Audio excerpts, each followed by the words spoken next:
We are back again.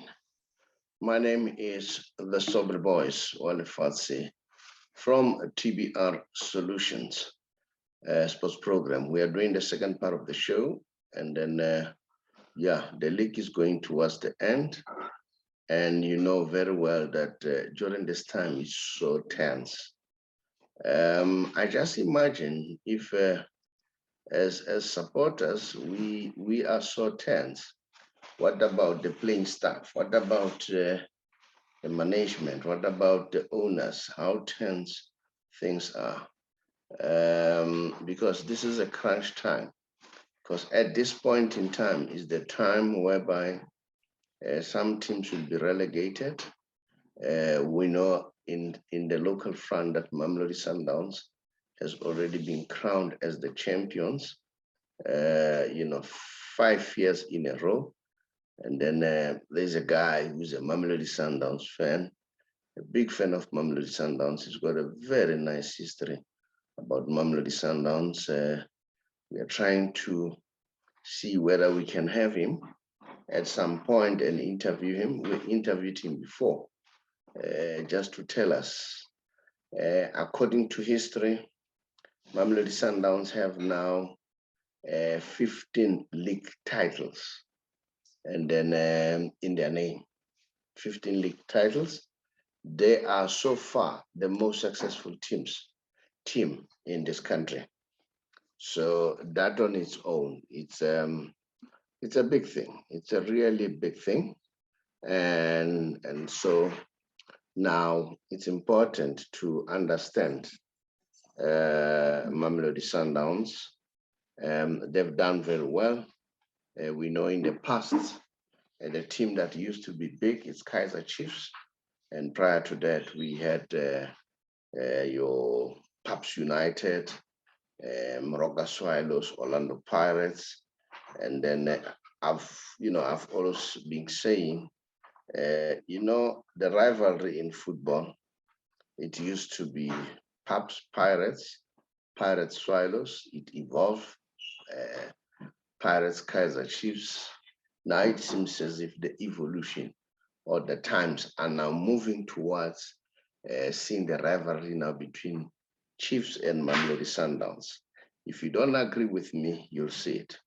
Now, remember that Mamelodi Sundowns was formed in 1970 and Kaizer Chiefs, they were both found in 1970. And then the two teams, not only the two teams, all the teams had the opportunity of fighting for 52 league titles in total. All right. Now, of the 52 titles, the 25 were won by other teams except Sundowns and Kaizer Chiefs. So of the remaining 27, Chiefs won 12 overall. And then now that means, as I said, Mamelodi Sundowns have won about 50, all right? So that on its own makes Mamelodi Sundowns the biggest team in the country. But when it comes to support, Kaizer Chiefs is still number one. Not only the support, when it comes to sponsors, I think Kaizer Chiefs is still leading. When it comes to brand, Kaizer Chiefs is still the best in terms of brand. But we see the Mamelodi Sundowns coming. It's coming to the party. Sundowns have won 12 PSL titles, just like Kaizer Chiefs. And then they also have won 3 NSL league. So that in its totality. So that's the information that I wanted to share with you. And then we know that by now, we don't have, by now, the championship is gone. I think now the battle is going to be who's going to take position 2. So we are going to watch very closely and see who's going to take position 2. Let me share with you a courtesy of Go, the standing as we speak. We have Mamelodi Sundowns, as I said, on top of the log with 58 points out of 26 games. Remember, they are going to play about 30 games. And then number 2, which is going to be very, very important towards the end of this lock. It's Royal AM with 45 points after 26 games. And then we see that Cape Town City, at number 3, with 41 after 25 games. And then Orlando Pirates at number 4, 26 games, 40 points. Kaizer Chiefs are at number 5 with 25, with 39 points after 25 league games. And then number 6, we have Stellenbosch, 26 games at 39 points. Number 7, we have Amazulu, who are at number 7 with 36 points after 26 games. And then Super Sport United, they're at number 8. They make top 8, 35 after 26 games. But that doesn't mean that Golden Arrows might not, go to top 8. So Amazulu now are battling to be in top 8, which I think is good for Amazulu. Although last year they were number 2. Remember, number 2 comes with its own packages in terms of when we are number 2, we'll be able to play in the Champions League, which I think is the big prize. So that is what is happening in the league, the Premier Soccer League. So in terms of what we have in our country. Now let's see. Let me see whether can I share. Okay, let me share something quickly. Where is that? I'm trying to share something with you. So we are watching very closely and see what's going to happen as we move on. Let's see. And now we go at after number 9. After number 9, there's quite a lot there happening. We have Sikukune at number 10, and then number 11 we have Maritzburg United, which I think is good for Maritzburg. No, this is not Maritzburg. I think it's a Marumo Gallants. Marumo Gallants, which is good for them. Dan Malisela is doing a good job there. And then we also have number 13. I think number 13, we have, what is this? Maritzburg, it's number 14.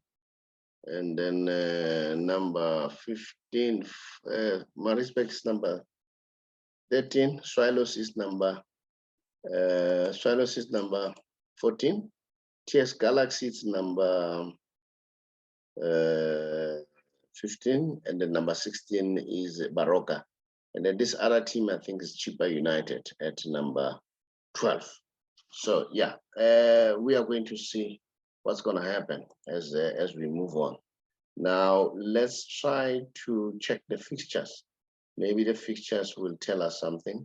We know that today Kaizer Chiefs is playing. Kaizer Chiefs is playing Cape Town City. I hope that game will take place. And then Kaizer Chiefs is playing Cape Town City at 3 o'clock. We know the attitude of the owner of Cape Town City. It sounded as if they were not going to honor that game, but we don't know. We know that action has been taken against him, Mr. John Comitis. So they play with Kaizer Chiefs this afternoon. So it's very, very important. Then on Monday, we have TS Galaxy playing Orlando Pirates. This is very important for TS Galaxy, especially when it comes to the issues of survival. Orlando Pirates, I think Orlando Pirates, they want to go to position 2. so that they can go and play for the Champions League. Moroka Swallows are playing Amazulu on Tuesday, now 5 o'clock. So I'm sure Moroka Swallows don't want to go to the Africa. The same with Amazulu. They either a minimum. We know that the owner has already indicated that nothing will satisfy him except except they qualify for top 8. So yeah, and then those are the news. I don't know what's your take. What do you think?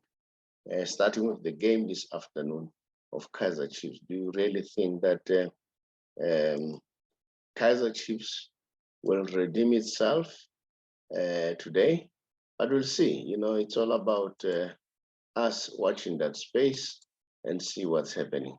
Now, let me also check with you the EPL and see what is happening with the EPL, English Premier League. It's hot there. We know that Man United have finally signed the coach, Eric Ten Hag. So Eric Ten Hag is going to be the guy who's going to take over at Manchester United. But we also hear that Alex Ferguson is of the view that what the gentleman has to do is to rally the team around. So we'll see what's going to happen. Let's see now. I want to look at the EPL. EPL is tough there. And then we know that on top of the lock, we have Man City. And then it's going to be very humdinger. Courtesy of Sky Sports. This information was taken from Sky Sport.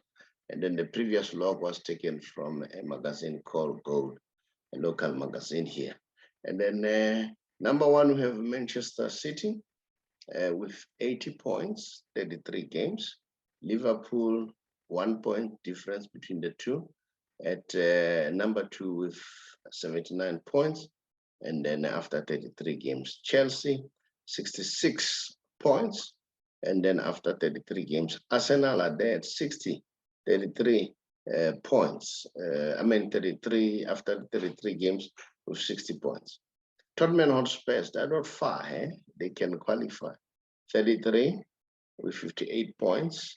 Man United, they've already played 35 games. So in other words, 3 games to go. And we saw what happened the previous game. They were losing that game thanks to Cristiano Ronaldo, who scored the goal and equalizer. We don't know whether they will be able to make a top 4. So we'll watch the space. We'll watch the space. So I don't know what's your take. So you also probably might be having a view. Now, let's see. I don't think the issue is around, let's see now, where are we?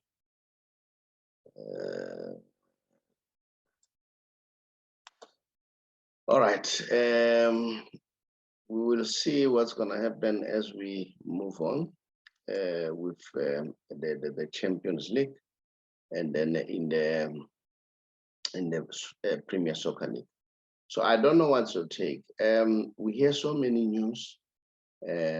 What I know about Eric Ten Hag, it is said that he has recommended that Man United management, if they could buy a player by the name of Darwin Núñez from Benfica, the 25-year-old.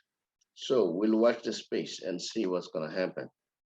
Maybe, yes, they'll buy the boy and then he will come and join Man United. And then, I don't know, what's your feeling? There are some people who are saying, he need to start building the team and get rid of the old players, players like Cristiano Ronaldo. But if I were in his shoes, Cristiano is left with only 1 contract. If Cristiano still have the appetite to play for Man United, I wouldn't release him. I would keep him at the team because if you look at it, he's the only guy who scores goals for Man United. So now, why chase a guy who's the only guy who's giving you goals? Even if time is not on his side, but I think he should be allowed to continue. That would be my opinion as far as PSL, I mean EPL is concerned. So yeah, and I don't know what's happening with coaches. When they come in, they come up with new philosophy. I don't want to use old players. I don't want to use players, probably, let's say you played with them. I don't know whether you think they will disrespect you. I see it at Barcelona there. Xavi, I don't know whether he's not willing to play Dani Alves or their problems. Maybe their problems, Dani Alves is injured. But you can see that Dani Alves brought stability since he came in, especially on the right flank. Sergino Dest and Mengueza, they failed dismally. At least the person who sometimes brings stability if Dan is not there is Arojo. So I don't know whether it's a question of Xavi don't want him to play with Daniel Alves, the guy he played with them. And we know that, I don't know whether it's true that he's not in favor of them getting Messi back because he's asking himself, how is he going to instruct Messi? And now, while I'm still on that subject, I watched PSG last night, and then the same old story, whereby Messi is not passed, but he continued to contribute. But yesterday, I didn't like his performance. All right, it was average as far as I'm concerned. But largely, the people who contributed to that averageness were the same PSG players. Neymar is still there, but he looks like he's fragile. He's got so many injuries. So I don't know. There's a rumor that he may be offloaded. So I don't know whether it's a good idea. Probably what motivates them to do that is because he's the highest earner. So now they want to make sure that, in order to cover the cost, they need to get rid of Neymar. Maybe he'll be willing to consider the fact of reducing his salary and accept a reduction in salary. But that's not the only news as far as that is concerned. We hear that Pele, I understand he'll be 80 soon, the greatest player of all time, Pele, the man who won 3 World Cups. No one has done it. And I don't think there will be anyone else who do that. 3 World Cups. So Pele is sick, but they said he's wishing to see the World Cup in Qatar, and then he's wishing that Neymar can bring the glory back. His wish is to see Brazil lifting that trophy again. Remember Brazil, they last won World Cup, I think it's more than now, a decade now, if not more. They've been not winning the World Cup. So yeah, so they need that badly. Neymar needs it badly. Messi needs it badly. Messi, I think in his cabinet, that's what is missing now, the World Cup. And then, yeah, we'll see what's going to happen. It's going to be very, very interesting. And then we'll watch that space very closely. I'm sure even Ronaldo himself wants to win. And then again, while I'm still there, I hear the guy, the football pundit in France, Riola. Riola has been lamenting that Messi never celebrated with the supporters after they've won the title. You know what? The guys in France, they're always trying to look every opportunity to get at Messi. And then even if where Messi is not should be referred, they will always make him as a reference. And then so fortunate enough, will respond. Those who defend Messi will respond. They're not just going to leave them and let him try there. And then they do as they please, will respond. He says he left instead of celebrating. Well, it's a normal reaction. He has helped them to win the title, the league, and he just wanted to leave because, in fact, they are somehow nasty towards him. And then sometimes I even wonder myself why Messi is still at PSG. And then, but maybe he wants to honor the contract. And then to me, as far as I'm concerned, if Laporta want to make the amends, I think that's the only assignment that he's left with. He must make sure that Messi comes back to Barcelona and finish up his career there, because they don't appreciate him in France. And then even where it's not necessary to mention Messi, they are talking about Mbappe. Messi will come in just like they do with Ronaldo, where there's no necessity of mentioning Ronaldo, but Messi's name will always pop in. But we'll always, as I said before, those who defend Lionel Messi will come out and defend him, because we are not going to allow a situation whereby Messi will be crucified. But it's part and parcel of the game. As a star, this is what you should expect, that they will crucify you all the time. Now, this is one thing that I want to share with you as part of the Messi special. I've already moved there, that Messi is the criteria in world football. If Benzema scores, they say he's better than Messi. So he's the criteria. Lewandowski, if he scores, they will say he's better than Messi. Ronaldo, if he scores, they will say he's better than Messi. So that means Messi is a referee. So it justifies the point that he is a GOAT. So whether they like it or not, they'll have to accept it. Lionel Messi is the best. We'll go out there and all the time try to defend this genius. We'll try to defend this genius at all costs. We're not going to allow anyone else to,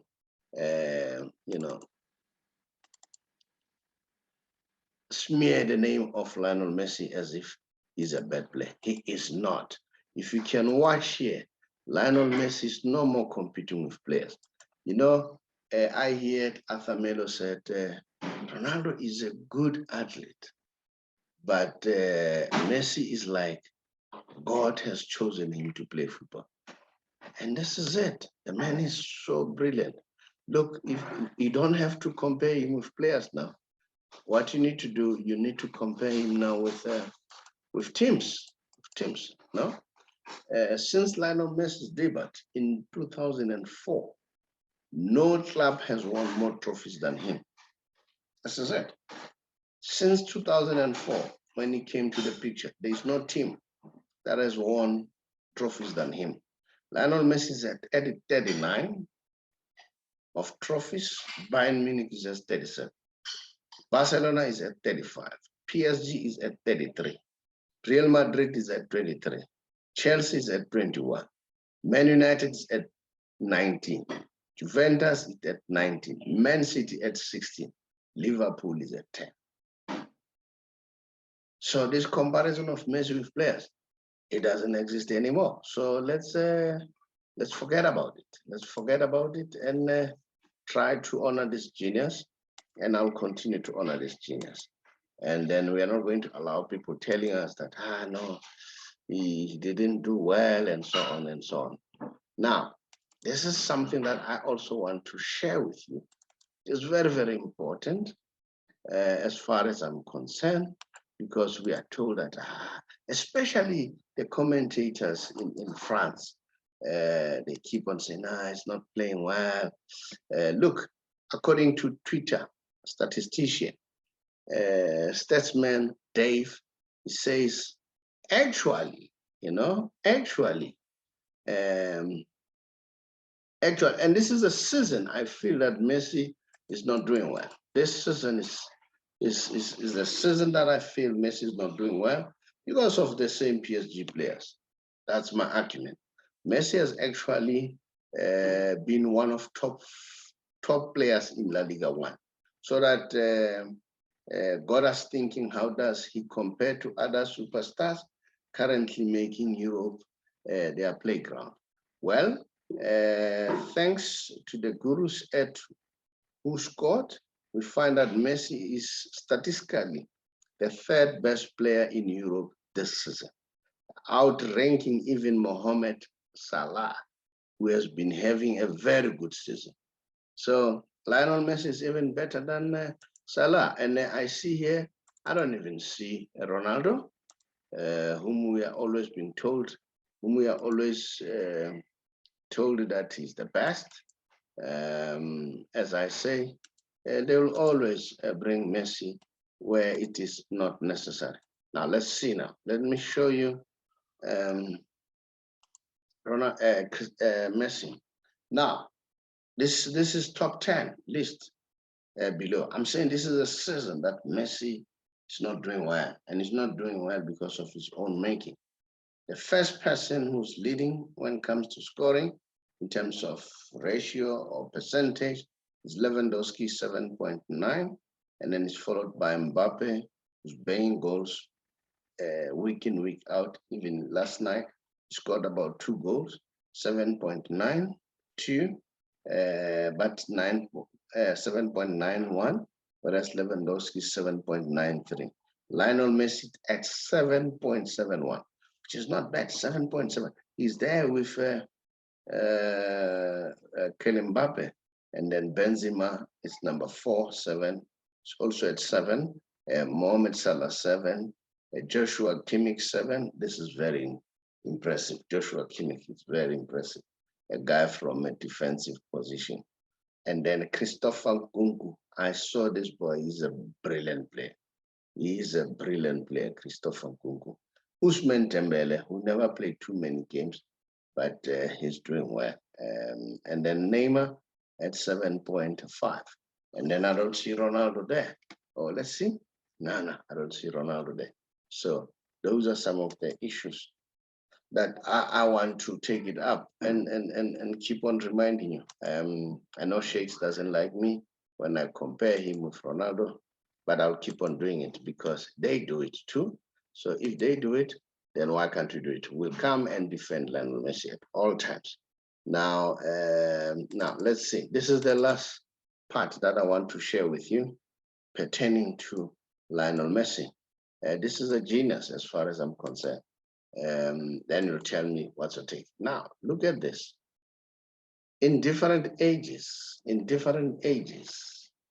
at 16, he was the world best under 17, all right?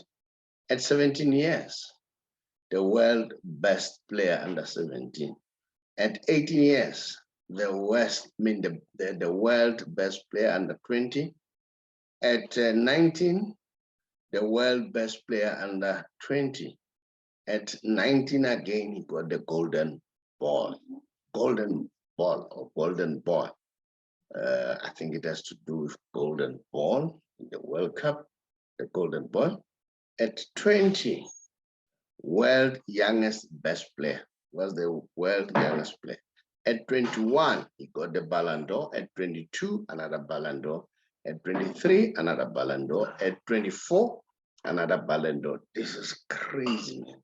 At 27, another Ballon d'Or. At 31, another Ballon d'Or. At 33, another Ballon d'Or. So, I don't know. What's the argument? All right. Yes, Cristiano Ronaldo is the best, but give us the numbers. Give us statistics. When it comes, remember, when you have won a Ballon d'Or, you are the best player in the world at that moment. That should be borne in mind. You are the best player in the world at that season or that year. So he has taken 7. Ronaldo has taken 5.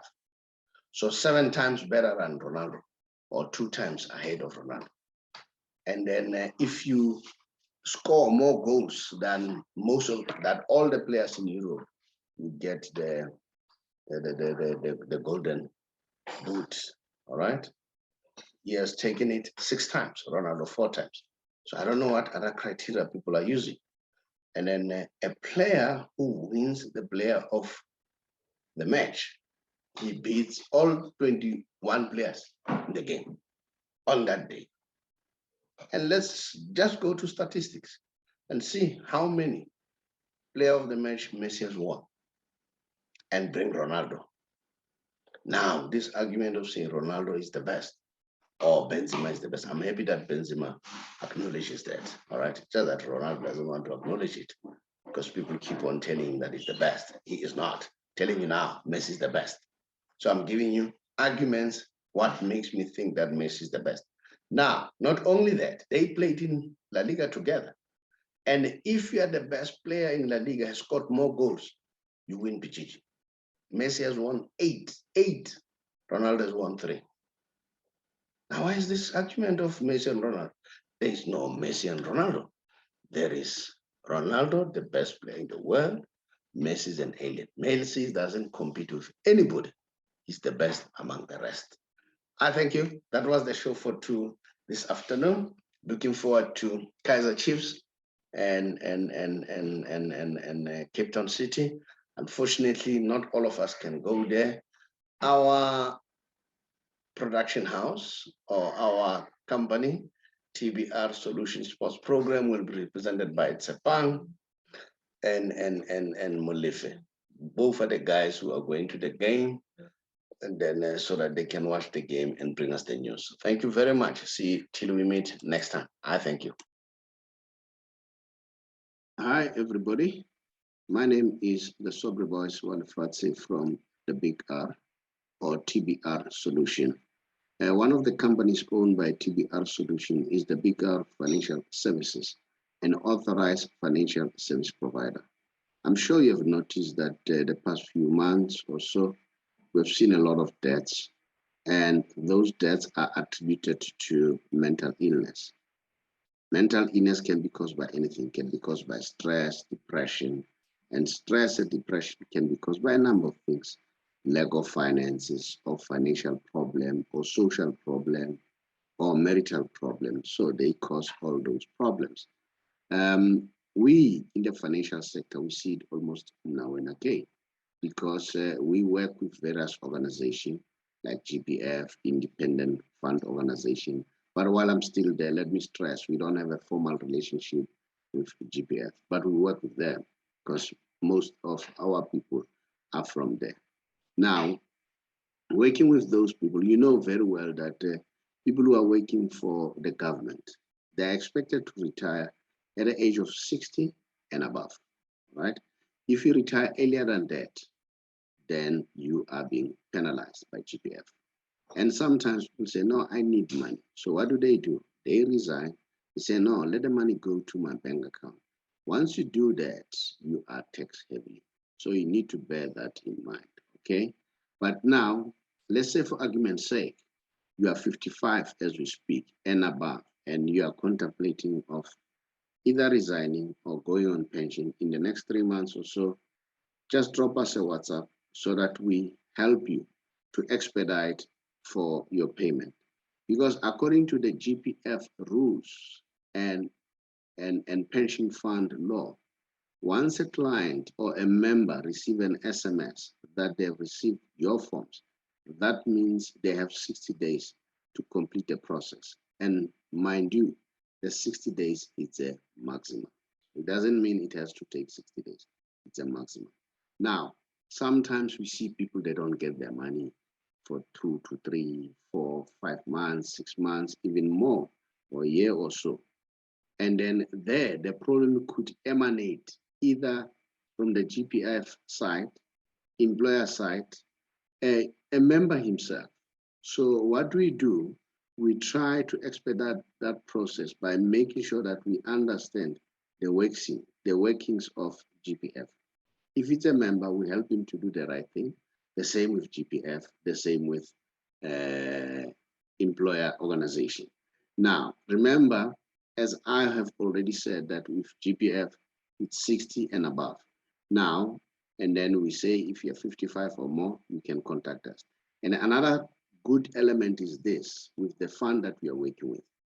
There is a whole lot of flexibility. You can decide how much you earn. That's how flexible it is. And if, let's say, you pass on, you and your spouse, you can nominate anyone. you are not limited to your immediate family, like your biological children or an officially adopted children. Remember, even your children, they can benefit uh, as long as they're 22 and below. But with us, it doesn't matter. They can be above 22, they can be your elders, or they will still benefit because you nominated them. And then we try by all means that when we take the money from GPF and invest with credible fund organization, we try by all means that you are list text, all right? And then and even you are not punished because you are not taking the money, because you are taking to another fund. So which means an independent and credible fund. So it means that there's no need to tax you more. So those are some of the advantages that are there. So you need to bear that in mind. And then if you want to know more, just drop us a WhatsApp on our WhatsApp number. Then we'll call you back. You don't have to call us.